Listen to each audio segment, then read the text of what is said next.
명절인 추석을 앞두고 예배가 가장 소중해서 먼저 예배를 드린 이 자리에 나온 여러분들에게 하나님의 풍성한 은혜가 폭포수같이 부어지길 주님의 이름으로 축원합니다. 사람들을 구성하고 있는 몸은 세 가지로 구분이 되어 있다라고 신학자들은 말을 합니다. 사람들은 누구나 육과 혼과 영으로 구분이 되어 있다, 이렇게 이야기를 하고 있고요. 이것을 신학적으로 말하면 삼분설이라고 이야기를 합니다. 우리는 육체가 건강하게 살기 위해서 좋은 음식을 먹어야 되고, 육신의 건강을 위해서 먹을 양식과 운동이 분명히 필요합니다. 또 우리 혼이 풍요로워지기 위해서는 독서를 하고 지식을 쌓아가고 지혜를 쌓아가는 것이 분명히 필요합니다. 무식하게 세상을 살아가는 사람들보다는 지혜롭게 지식을 갖고 세상을 살아가는 사람들이 어떤 문제에 봉착했을 때 해결할 수 있는 능력이 더 탁월하기 때문입니다. 그런데 우리에게 가장 중요한 것은 영혼이 있다라는 것입니다. 영을 가지고 있다라는데 인간의 인간됨이 나타나게 되는 것이죠. 우리의 영혼은 사랑을 받을 때만 풍요로울 수 있고 행복할 수가 있게 됩니다. 우리의 영혼은 사랑을 통해서만 만족을 누릴 수가 있게 되는데, 지식이 많고 명예가 있고 지위가 높고 돈이 많아도 사랑을 받지 못한 사람들은 외로움과 쓸쓸함 가운데에서 스스로 목숨을 끊는 경우들을 종종 발견하게 됩니다. 아무도 나를 이해해 주는 사람이 없다, 아무도 나와 대화할 진실한 상대가 없다라고 생각할 때 그 삶은 참 비참하고 힘든 삶이 되어버리고 영적인 고아라고 말할 수가 있을 것입니다. 또 예수 믿는 성도들에게 있어서 큰 역사가 일어난다 할지라도, 병자를 일으켜 세우고 예언을 한다 할지라도 사도 바울은 우리에게 사랑이 없으면 아무것도 아니라고 선언을 했습니다.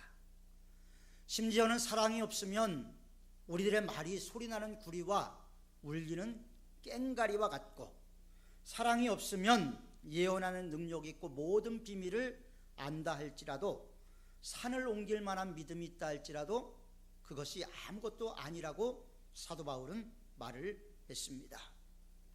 그만큼 사랑이 중요하다라는 것이죠. 그런데 오늘날 많은 사람들이 사랑에 목말라 하고 있습니다. 대중가요의 많은 부분들이 사랑 타령으로 일관되어 있지만 사람들의 마음속에는 자기 자신도 모르는 뭔가 허전함과 고독이 그 마음 깊이 뿌리를 내리고 있다는 것입니다. 하루를 살고 조용하게 하루를 되돌아봤을 때 하루의 만족함을 누리는 사람도 있지만, 오늘 하루 내가 무엇을 하며 살았는가 허전해하는 사람들도 있을 것입니다. 이런 우리를 위해서 행복하게 살도록 하나님께서 중요한 매뉴얼을 주셨는데, 그 매뉴얼을 우리는 성경이라고 말을 합니다. 하나님은 사랑이 무엇인지 예수님을 통해서 우리에게 보여주셨죠. 이것이 사랑이다, 예수님을 통해서 보여주셨고, 예수님은 십자가를 지심으로 그 사랑이 실천자가 되게 되었던 것이죠. 예수 안에 있는 것, 또 예수님이 우리 안에 있는 것, 그것은 우리가 사랑을 실천하는 실천자로 있을 때 이루어지게 되는 것입니다. 많은 사람들이 사랑에 목말라 하는 이유는 바로 예수 그리스도의 마음이 우리 안에 사라져버렸기 때문입니다. 너희 안에 이 마음을 품으라, 곧 그리스도 예수의 마음이니. 우리 안에 예수님의 마음이 있어야 되는데, 예수님의 마음을 잃어버리고 예수님의 마음 없이 살아가다 보니까 교회에 와서 성경 지식이 많고 또 열심히 기도함에도 불구하고 사랑하지 못하는 사람들이 있게 되는 것입니다. 제103회기 총회 때 한 목사님이 일어나서 발언을 했는데 지금 이 목사님이 실수를 했습니다. 물론 이분이 실수를 한 것인지 평상시에 언어 습관이 자기도 모르게 뛰어나온 것인지는 알 수가 없지만 이분이 그런 말씀을 했습니다. 오늘날 최근에 모든 것이 다 줄었습니다. 인구 절벽, 아이들의 출생이 떨어졌습니다. 교회 학교도 과거에 비해서 아이들이 점점 줄어들고 이제 더 이상 아이들을 찾을 수 없는 교회들도 많이 있습니다. 그리고 교회 재정도 줄었습니다. 그렇게 이야기하면서 이 목사님이 그런데 늘은 부분이 있습니다. 그것은 바로 장로 떼거리들이 늘어났습니다. 이 말 한마디에 회의장은 난리가 났습니다. 뭐 장로 떼거리 사가시오, 난리가 났어요. 물론 이 목사님이 실수했습니다. 잘못한 것이죠. 그리고 사과도 했습니다. 그런데 이분은 결국 발언을 하지 못하고 자리에 앉게 됐습니다. 그 모습을 보고 제 마음속에 참 여러 가지 생각이 들게 됐습니다. 예수님이 우리들의 모습을 보면 과연 어떨까? 그래도 노예에서 대표로 뽑았다는 총대들인데 총대들이 와서 회의를 하는 모습을 보면서 예수님이 우리들의 모습을 보면 과연 어땠을까? 그리고 언제부터 기독교가 그렇게 목소리를 높이는 종교가 되었는가 하는 생각을 하게 됐습니다. 예수님은 채찍질 당하고 침뱉음을 당하고 모욕을 당하고 초대교회 그리스도인들은 예수 믿는다는 이유 때문에 온갖 박해를 당했습니다. 초대교회는 그야말로 예수님을 믿는다라는 것이 고난의 길이요, 예수님을 믿는다라는 것이 삶의 끔찍함을 가져올 수 있는 그런 환경 속에서 믿음 생활을 했습니다. 그런데 어느 순간서부터 기독교가 권력단체가 되게 되었습니다. 목소리를 높이고 한 대를 때리면 두 대를 때려야 되는 예수님의 정신과 어긋나는 기독교가 되어버리고 말았습니다. 왜 그렇게 됐을까요? 우리의 이기주의가 만들어낸 결과지요. 우리의 권력지향주의가 만들어낸 결과입니다. 그러다 보니까 하나님을 진실로 섬기는 참다운 그리스도인, 진짜 하나님의 마음에 합한 사람을 점점 찾아보기가 어려워지는 시대가 되어버리고 말았습니다. 가룟 유다가 왜 망했습니까? 돈을 사랑하다 망했습니다. 가룟 유다는 돈을 사랑해서 은 30에 예수님을 팔았습니다. 그러나 예수님을 팔은 은 30을 가룟 유다가 썼나요? 쓰지 못했습니다. 그는 예수님을 판 은 30을 써보지도 못하고 스스로 목숨을 끊는 그런 비참한 삶으로 마감을 하게 됐죠. 여러분, 이 시대를 보면서 진정 예수님의 정신, 예수님의 사랑이 필요한 시대라는 것을 우리는 더욱더 절감을 하게 됩니다. 그런 가운데에서 오늘 본문은 우리에게 진정한 예수 믿는 사람의 모습이 무엇인가 하는 것을 알려주고 있습니다. 오늘 본문은 한 율법사가 예수님을 찾아와서 예수님을 시험하는 내용이었습니다. 선생님, 내가 어떻게 하여야 영생을 얻으리까? 여러분, 점잖은 질문인 것 같습니다. 그런데 이 질문에는 잘못된 부분이 있어요. 어떻게 하여야? 여러분, 신앙은 무엇을 해서 구원받는 게 아니고 예수 그리스도의 은혜로 말미암아 구원을 받게 되는 것입니다. 우리의 노력으로 천만의 말씀입니다. 절대 구원받을 수 없습니다. 우리의 믿음이 산을 옮길 만한 믿음이 된다 할지라도 예수 그리스도의 구속의 은혜가 아니고서는 우린 절대로 구원의 반열에 참여할 수가 없게 되는 것입니다. 어떻게 해서 구원을 받는 것이 아니지요. 율법사에게 예수님이 다시 물었습니다. 그러면 율법을 알고 있느냐? 네, 알고 있습니다. 내가 알기로는 율법의 핵심이 이겁니다. 마음을 다하고 목숨을 다하고 힘을 다하여 뜻을 다하여 주 너희의 하나님을 사랑하라 하셨고, 또 내 이웃을 내 몸과 같이 사랑하라. 이게 율법의 큰 강령입니다. 이렇게 대답을 했습니다. 예수님께서 옳다, 내 말이 맞다, 그러면 그것을 행하면 살 것이다. 그런데 율법사는 또 예수님께 묻습니다. 자기의 성경 실력을 인정받기 위해서 이런 질문을 했는지는 모르겠지만, 자기를 의롭게 보이기 위해서 이런 질문을 했는지는 모르지만, 그러면 내 이웃이 누구입니까? 내 이웃이 누구입니까? 여러분들의 이웃은 누굽니까? 여기 앉아있는 한 사람 한 사람이 여러분들의 이웃이요, 또 여러분들의 일가 친척들이 여러분들의 이웃인 것입니다.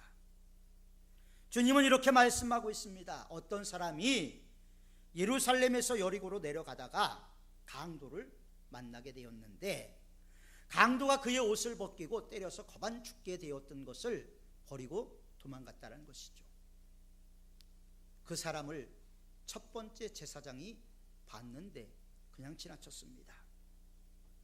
두 번째 레위인이 봤는데 그도 그냥 지나치고 말았습니다. 그런데 여행 중이었던 사마리아 사람 하나가 그를 불쌍히 여겨서 기름과 포도주를 상처에 붓고 싸매고 짐승에게 태워서 주막에 데려다가 돌봐 주었습니다. 그리고 이튿날 먼 길을 떠나면서 주막집 주인에게 2데나리온을 주면서 이 사람을 잘 돌봐 주십시오. 만약에 비용이 더 들면 내가 돌아오는 길에 갚겠습니다. 이 강도 만난 사람 가운데 누가 진정한 이웃입니까? 율법사는 자비를 베푼 자라고 대답했고, 예수님께서 너도 가서 그와 같이 하라. 그러면 살리라. 여러분, 여기서 살리라는 것은 무엇입니까? 구원을 받는다는 말하고 일맥상통하고 있는 것입니다. 결국 사랑이 필요하다는 것이죠. 사랑만이 사람을 변화시키고, 사랑만이 역사를 만들어가고, 사랑만이 우리의 영혼을 풍부하게 살찌게 할 수가 있는 것입니다. 이 율법사는 잘 알고 있었지요. 성경을 참 잘 알고 있었어요. 율법사니 얼마나 잘 알았겠습니까? 그런데 알고 있지만 행하지는 않았습니다. 그래서 주님께서 2번을 강조해서 반복해서 너도 그와 같이 하라고 말씀을 하셨습니다. 귀신은요, 예수님이 누군지를 잘 압니다. 그러나 예수님 믿지 않습니다.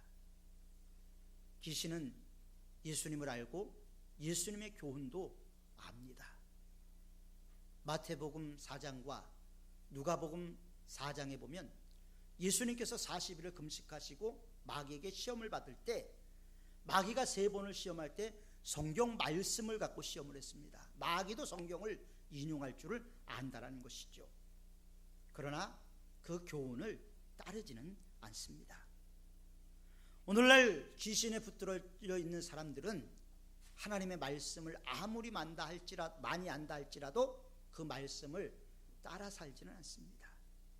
아는 것보다 행함을, 그래서 성경은 강조를 하고 있는 것입니다.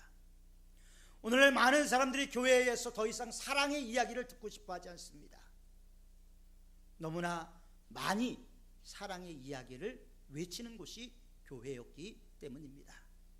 그러나 세상 사람들은 사랑을 듣기보다 이제는 사랑을 보기를 원합니다. 그리스도인들이 어떻게 사랑하는가를 보기를 원합니다. 아는 것으로 끝나는 것이 아니라 실천하는 그리스도인이 되기를 원하고 있는 것입니다.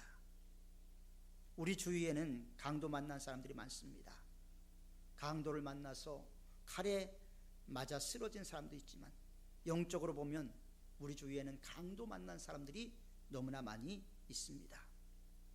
귀중한 것 빼앗긴 사람이 강도를 만난 사람이죠. 가난한 것, 또 병든 것, 다 강도 만난 것입니다. 소외라는 강도, 고통이라는 강도, 이 모든 강도에서 우리 힘으로 극복하기에는 우리가 너무나 연약하고 지칩니다. 많은 사람들이 내 자신을 너무나 신뢰하죠. 그러다 보니까 하나님의 능력도 의지하지 않습니다.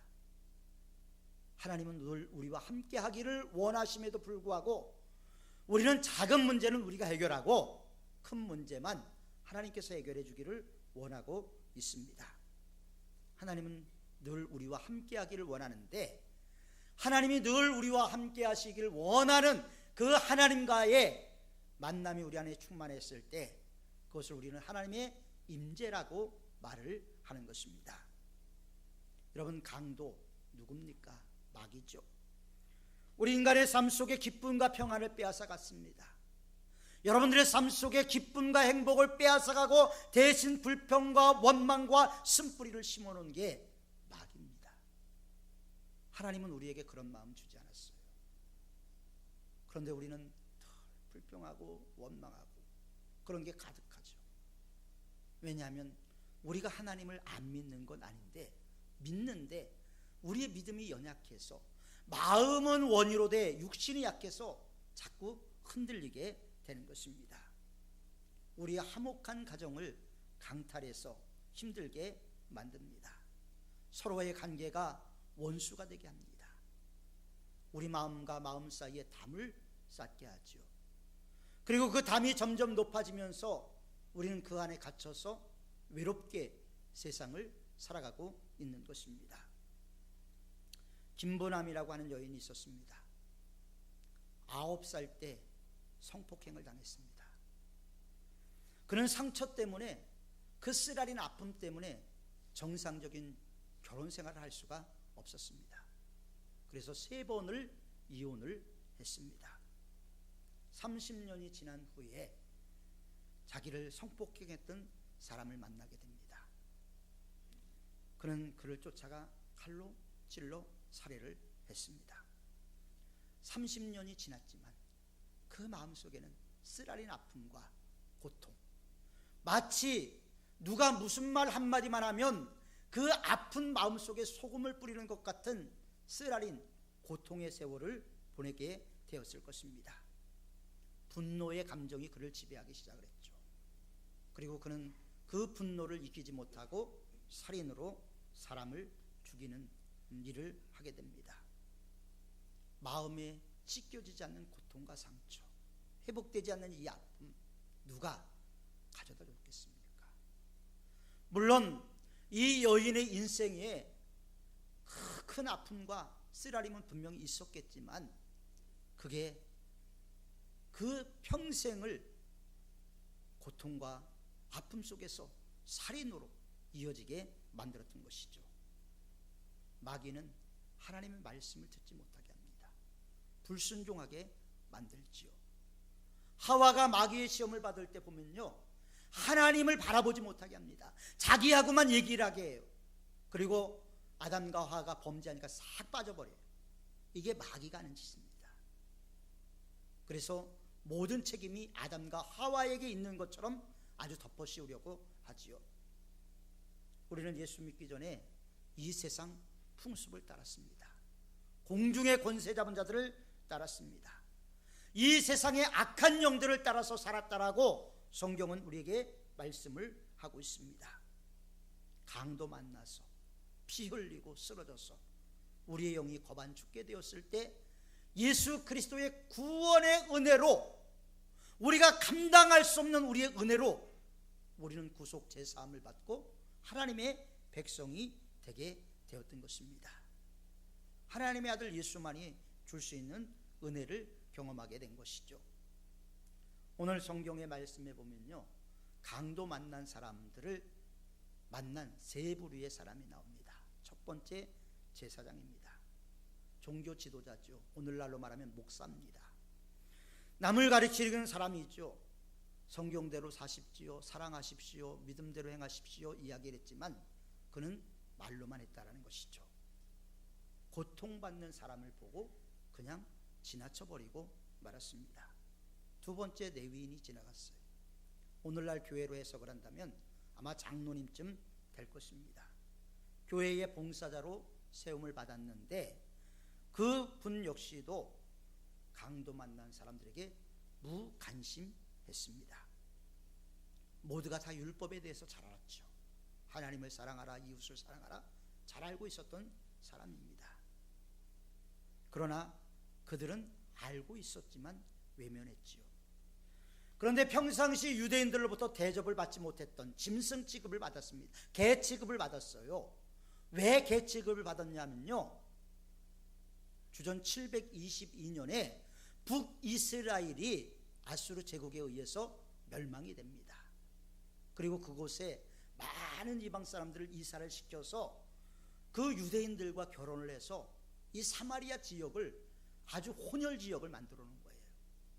그러다 보니까 단일 연통이라고 주장했던 유대인들이 봤을 때는 더러운 피가 섞였다.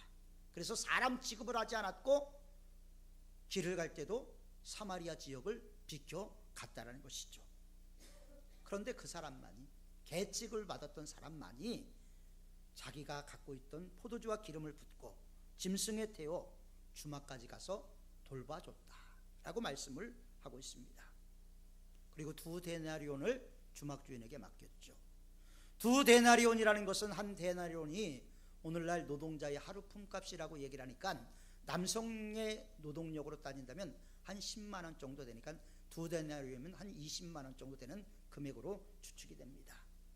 그리고 경비가 더 들면 와서 도와주겠습니다, 더 드리겠습니다, 이렇게 말을 했다라는 것이죠. 그러면서 예수님은 율법사에게 묻습니다. 누가 강도 만난 자의 이웃이냐? 네, 자비를 베푼 자입니다. 여기서 율법사가 사마리아인이라고 얘기하지 않고요, 자비를 베푼 자라고 이야기를 하고 있습니다. 그 마음속에는 아직도 사마리아 사람에 대한 감정이 있었던 것 같습니다. 그런데 예수님은 뭐라고 말합니까? 너도 가서 그와 같이 하라. 어떻게 대답만 잘하고 알고는 있는데 행함이 전혀 없느냐? 예수님은 아마 그 말씀 속에서 이 율법사를 책망했는지도 모릅니다. 여러분, 선한 사마리아인은 누굽니까? 예수 그리스도가 선한 사마리아인이요, 또 예수님의 구원의 은총을 받은 우리가 선한 사마리아인이라는 것입니다. 여러분, 그 상처받은 사람을 주막으로 데리고 갔다라고 말을 했어요. 이중표 목사님은 주막이라는 제목으로 설교를 하면서 주막은 교회라고 얘기를 했습니다. 교회는 상처받은 사람들을 치유하고 사랑으로 하나 되어야 될 집단이라고 그는 분명히 이야기를 했습니다. 상처받은 영혼들을 품고 그들을 향해서 나가야 되는 것이 참교회의 모습이라는 것이죠. 우리는 오늘 주님께서 우리에게 말씀하신 말씀을 한 귀로 듣고 흘려서는 안 되는 것입니다. 우리 주위에는 아직도 강도 만난 이웃이 너무나 많이 있기 때문입니다. 우리가 찬송가 중에서 참 우리의 마음을 울리는 찬송이 하나 있습니다. 그 찬송은 바로 예수님의 마음을 간직하고 있는 것이죠. 우리 함께 이 시간 찬송 한번 불렀으면 좋겠습니다. 예수님의 마음입니다.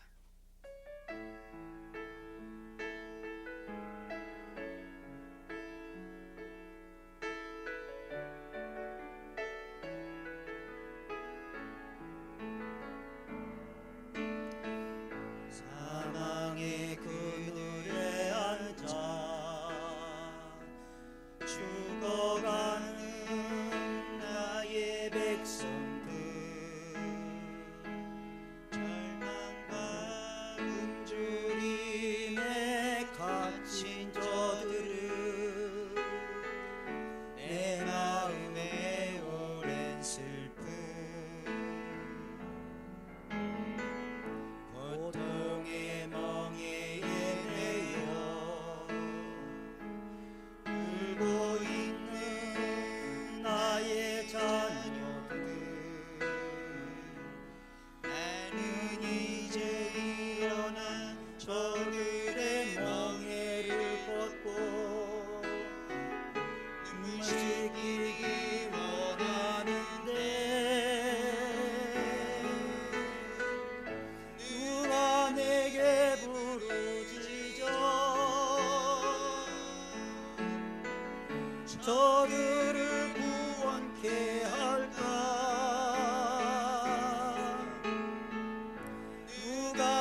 그렇습니다. 이게 예수님의 마음입니다.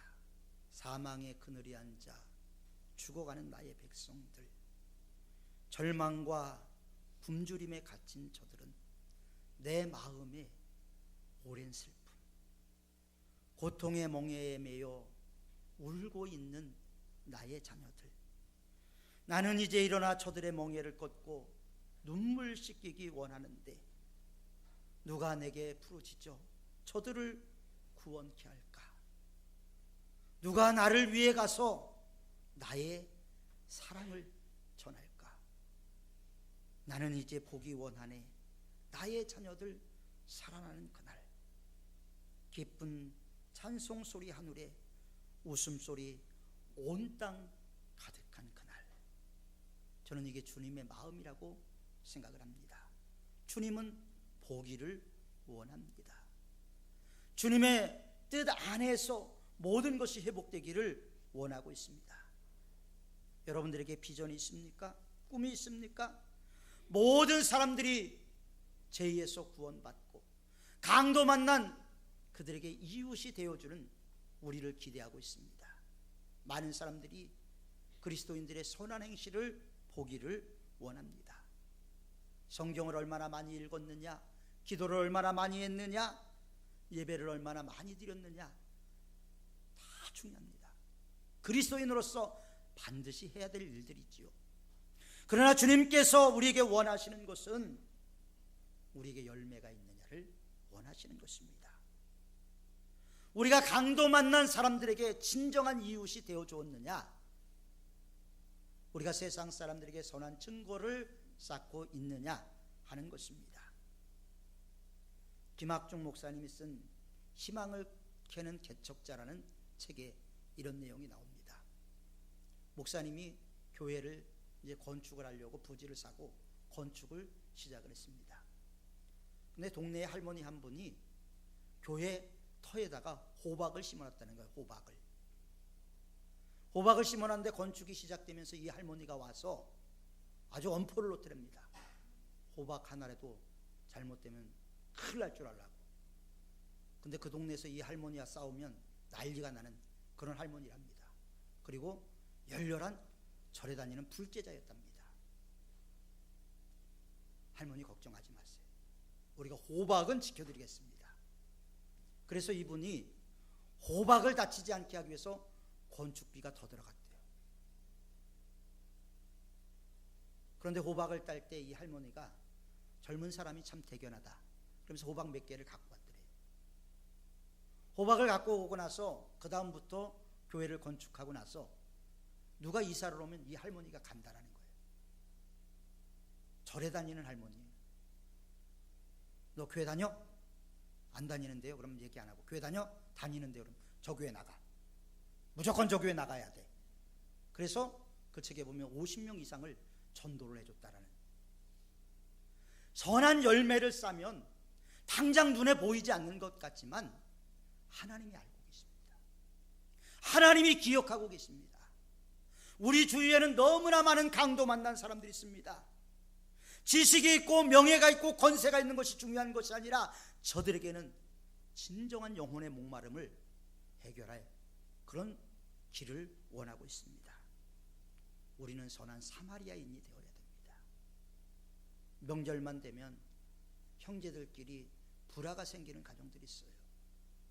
그러나 우리가 선한 사마리아인이 된다면 불화가 변해서 화평이 되게 될 줄 믿습니다. 예수 믿지 않았던 형제들이 우리들의 선한 행실을 보고 아유 형님이 믿는 예수님이라면 나도 한번 믿어보겠습니다, 이런 말이 나오게 될 줄 믿습니다. 이번 명절에 여러분 선한 사마리아인 같은 모습을 회복해서 진정 하나님의 영광이 드러 나타나고 우리를 통해서 한 영혼이라도 죽게 돌아오는 그런 기회가 만들어지는 복된 민족의 명절이면서 동시에 하나님이 부어주시는 은혜의 추석이 되기를 주님의 이름으로 축원합니다. 기도하겠습니다. 사랑이 많으신 하나님 아버지, 선한 사마리아인에 대한 말씀은 우리가 너무나 많이 들어왔던 말씀이지만 오늘날 많은 그리스도인들이 이 말씀을 실천하지 못하고 있는 가운데 있습니다. 하나님이 우리에게 말씀을 준 것은 알기 위해서 주는 것이 아니고 아는 것을 실천하기 위해서 주신 줄 믿는데, 우리가 아는 것으로 끝난 삶을 살고 있지는 않았는지 우리 스스로 돌아보게 하시고 하나님의 말씀 가운데 우리 자신들을 되돌아볼 수 있는 저희 모두가 될 수 있도록 도와주옵소서. 오늘날 한국의 기독교가 개독교라는 비판을 받고 있습니다. 이제 기독교를 적폐라고 이야기하는 사람들도 나왔습니다. 이런 위기의 시대에 우리가 저들과 맞서 싸우기보다는 선한 사마리아인의 모습을 보임으로 세상 사람들에게 감동을 주고 감화를 줄 수 있는 우리 그리스도인들이 다 될 수 있도록 인도하시고, 이런 사랑이 우리 삼은교회 안에 넘쳐 흘러서 이 연현마을 전체를 흘러 넘치게 하는 강물 같은 은혜가 있게 하여 주옵소서. 예수님의 이름으로 기도하옵나이다. 아멘.